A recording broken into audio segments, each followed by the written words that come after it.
भाई हमारे देश में ना सीधी बात एक बहुत अच्छी कहावत है कि कुंवारी बेटी मर जाए तो तीन कुल तर जाए। और ये सिर्फ और सिर्फ एक कहावत नहीं है, ये सच्चाई है। आज भी हमारे समाज में जब कोई लड़की मर जाती है ना, स्पेशली वो अनमैरिड हो, तो उसको लोग बोलते हैं कि ये तो माँ बाप का 10 लाख 5 लाख रुपया बचा के चली गई। ठीक है ना। तो मैं आपको इन तीन बच्चियों के मरने का मैं ऐसा नहीं कर रही हूँ कि ये 100% रीज़न हो सकता है, क्योंकि मुझे भी भगवान ने 2 बेटियाँ दिया हैं और मैं किसी के माँ बाप के ऊपर ये लांछन नहीं लगाना चाहती हूँ। मैं अगर इसके लिए गलत हूँ तो फिर सॉरी, बट शायद इसकी जब आप सतह में जाके चेक करना चाहेंगे ना, तो आपको ये कॉज मिल सकता है। सबसे पहला कॉज, उसके पिता ने जो 2 शादियाँ करी हैं, उसका रीज़न ये होगा कि उसकी जो सेकेंड पत्नी है, उसकी वो बहन, फर्स्ट पत्नी जो है उसकी वाइफ है, सॉरी उसकी बहन है, और वो इस कंडीशन में हुआ होगा शादी जिसके 99% चांस हैं, क्योंकि उसकी बड़ी बहन को 3 बेटियां थी और उसको बेटा नहीं हुआ, जिस वजह से उसने दूसरी शादी करी होगी। अब जब जाओगे ना, आज न कल आप देखना ये पोल खुलेगा। दूसरा कि जब हमारे समाज में, क्योंकि मैं खुद ही 4 बहन हूँ, तो मुझे पता है कि हमारे समाज में जिनकी 4-5 बेटियां होती हैं, मोस्टली मैं 1-8% ऐसे होंगे पेरेंट्स जिसको बेटो बेटी में फ़र्क नहीं होगा, बट मैं खुद भी वैसे ही फैमिली से आती हूँ कि अगर यदि हम अनमैरिड होते और मर जाते ना, तो हमारे माँ बाप को शायद 1-2 दिन रो के दिखा दे किसी को, बट बहुत ज़्यादा फ़र्क नहीं पड़ता है ना। तो हम ऐसे ही समाज से आते हैं कि जहाँ बेटियों की बहुत ज़्यादा कद्र होती नहीं है, बेटियों की कोई कमी है नहीं, हम किसी के बुलावे पे, भगवान की मन्नतें मांगने पर नहीं आते हैं। ठीक है ना। तो मुझे तो एक यही रीज़न लगा इस बच्चियों को मरने का कि बच्ची का इग्नोरेंस,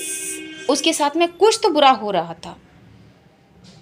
और उसकी माँ के साथ में भी कुछ बुरा हो रहा होगा। ये आप जब अंदर सतह तक जाएंगे ना तो पता चलेगा, या फिर माँ भी वैसे ही होगी, क्योंकि बहुत सारी माएँ भी, 1-8% की नहीं बात कर रही हूँ, 80-90% ऐसी माएँ भी होती हैं जिन्हें एक समय पर 2-3 बेटियों होने के बाद ना उन्हें हेट होने लगता है, क्योंकि हमारे समाज में बेटा होने से उसका जो वैल्यू सिस्टम है ना वो बढ़ जाता है, बट बेटी होने से उसकी ज़िंदगी भर की लाइफ स्कोर जो है ना वो डाउन हो जाती है। इस समाज में जिसको 2 बेटा है और जिसको 4 बेटी है, उसको वो सम्मान उसका पति, उसका सास ससुर, इवन समाज भी कभी नहीं देगा जो कि बेटे वाले को मिलता है। तो एक टाइम पर आने के बाद महिला भी सोचती है कि ये इन बदनसीब बच्चियों की वजह से मेरी लाइफ में जो है वो इतना ज़्यादा स्ट्रगल है।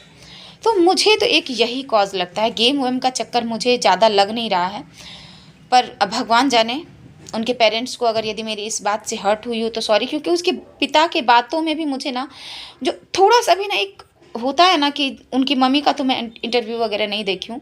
बट पिता का जहाँ तक इंटरव्यू देखी हूँ, कहीं भी उसके पिता की आंखों में मैंने एक बूंद आंसू के झलक नहीं देखे 3 बेटियों के मर जाने के बाद। तो ये तो मुझे मेरे जैसा ही फील हुआ, क्योंकि हम 4-5 बहन हैं तो हमें पता है ना कि हमें मरने पर हमारे माँ बाप को कुछ खास फर्क नहीं पड़ेगा। अब शायद परे भी, क्योंकि अब 2 बच्चे हो गए हैं तो एक पल के लिए उनको दया आ जाएगी कि अब 2 बच्चे थे, छोड़ के चली गई, बच्चे को कौन देखेगा। बट शायद अनमैरिड में उनको ये बोझ ही लगता कि इस बच्ची की शादी करनी है मुझे। और हमारा पेरेंट्स का जो 4-5 बहनें होते हैं, मोस्टली यही रिश्ता होता है कि अब उसको, अब आ तो गई है दुनिया में, हमने तो बेटे के बारे में सोचा था, बट बेटी होके आ गई तो अब मार सकते नहीं हैं, तो कैसे ही करके उसको 2 बूंद करने वाला दे के उसको, हाँ बेटा, पालना ही पड़ेगा और इन फ्यूचर उसकी शादी करनी ही पड़ेगी, चाहे अंधा से करे, लंगड़ा से करे, लूला से करे, जैसे करे, एजुकेशन देना नहीं है। तो हम लड़कियों की ऐसी लाइफ होती है। मुझे नहीं लगता है कि उसके पिता को ख़ास तौर से कुछ खास फर्क पड़ा है इस तीनों बेटियों को मरने से। वैसे भगवान ने मुझे खुद 2 बेटियां दी है, उसके लिए मैं सॉरी चाहती हूँ उसके पिता को अगर बुरा लगे तो, बट जहाँ तक मुझे फील हो रहा है। Thank you.